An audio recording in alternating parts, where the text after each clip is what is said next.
Berbagai himpunan rakyat di Sulawesi Utara berusaha merebut kembali kekuasaan atas Manado, Tomohon, dan Minahasa yang ditandai dengan pengibaran bendera merah putih di atas gedung tangsi militer Belanda. Ini merupakan bentuk perlawanan rakyat Sulawesi Utara untuk mempertahankan kemerdekaannya, serta menolak segala provokasi tentara Belanda yang menyatakan bahwa proklamasi kemerdekaan pada 17 Agustus 1945 hanya untuk Pulau Sumatera dan Jawa semata.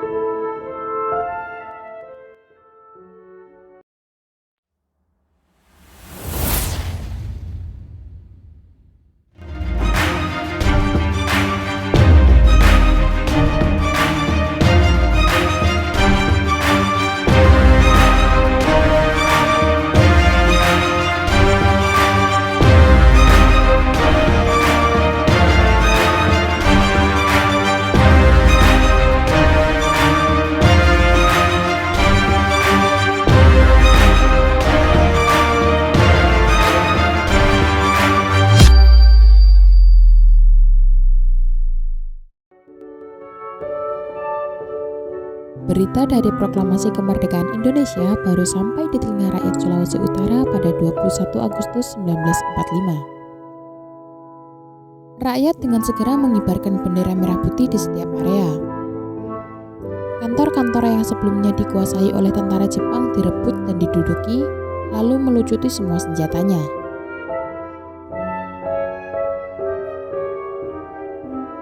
Namun kedatangan tentara sekutu bersama Nica pada awal Oktober 1945 di Sulawesi Utara telah membawa suasana rakyat kembali ricuh. Belanda yang menginginkan kembali kekuasaan sepenuhnya atas Sulawesi Utara, terutama kota Manado, telah ditentang dan ditolak oleh rakyat Manado yang memilih untuk melawan. Peran besar Letnan Kolonel Taulu, seorang pemimpin di kalangan militer bersama Sersan SD Wuisan, menggerakkan pasukannya dan para pejuang rakyat untuk ikut mengambil alih markas pusat militer Belanda.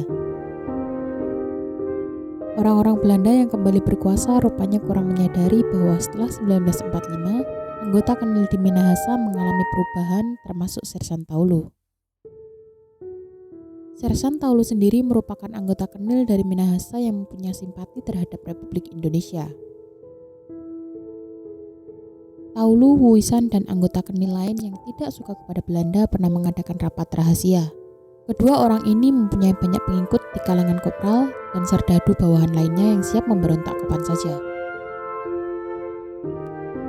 Merujuk pada sejarah revolusi kemerdekaan tahun 1945 sampai 1949, rapat rahasia tersebut diadakan pada tanggal 7 Februari 1946 di Desa Singkil, Manado Utara.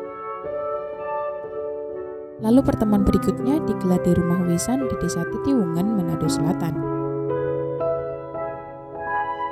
Sebelum gerakan dimulai, Taulu pernah menyambangi rumah Lapian, seorang mantan anggota Dewan Rakyat Kolonial yang pro-republik. Lapian mendukung sepenuhnya rencana Taulu dan kawan-kawannya, meski dia sadar bahwa peluang gagal teramat besar.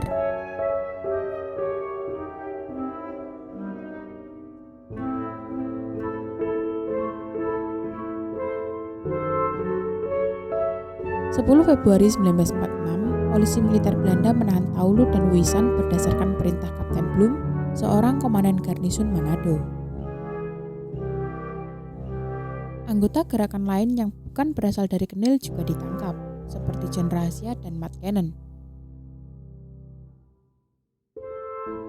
Meskipun kondisi semakin buruk dengan kerasnya otoritas Belanda kepada pemimpin mereka, namun rapat rahasia untuk memberontak terus diadakan.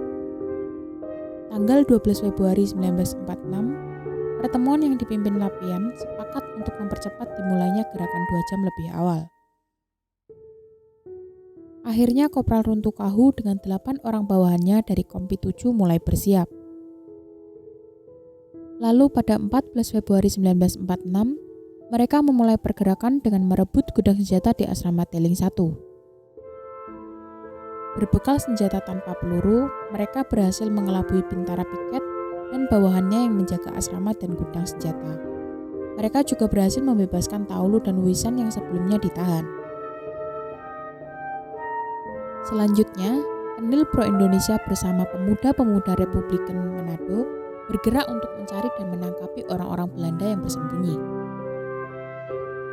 Dalam peristiwa yang dikenal sebagai peristiwa Merah Putih 14 Februari 1946 itu, Taulu dan kawan-kawannya membentuk Tentara Rakyat Indonesia Sulawesi Utara. Awalnya, para kenil dan pemuda yang melawan Belanda itu menginginkan Jan Kazegger sebagai komandan Trisu, sebab ia paling senior baik secara usia maupun pengalaman berdinas di Kenil. Namun Kazegger masih ragu, karena merasa terikat sumpah setia kepada Ratu Belanda saat itu. Hingga seorang Republikan bernama A.S. Rombot berusaha membujuknya bahwa sumpah itu tidak berlaku lagi.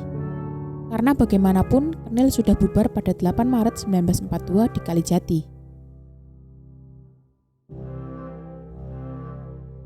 Akhirnya kepemimpinan diambil alih begitu saja oleh Taulu, karena sudah muak dan tidak puas dengan sikap Kazegger yang ogah-ogahan. Meskipun ogah-ogahan ikut Republikan, namun Kazegger tetap diikutkan dalam gerakan. Dalam Republik Indonesia Provinsi Sulawesi tahun 1953, disebutkan jika Kazegger diangkat menjadi mayor meskipun mengundurkan diri karena tidak merestui pemberontakan ini. Tokoh lain yang tidak mendukung adalah Dr. Roland Tumbelaka. Dia bahkan berkata, jangan bertindak mengikuti jejak saudara-saudara di Jawa dan Sumatera, karena bertentangan dengan undang-undang internasional.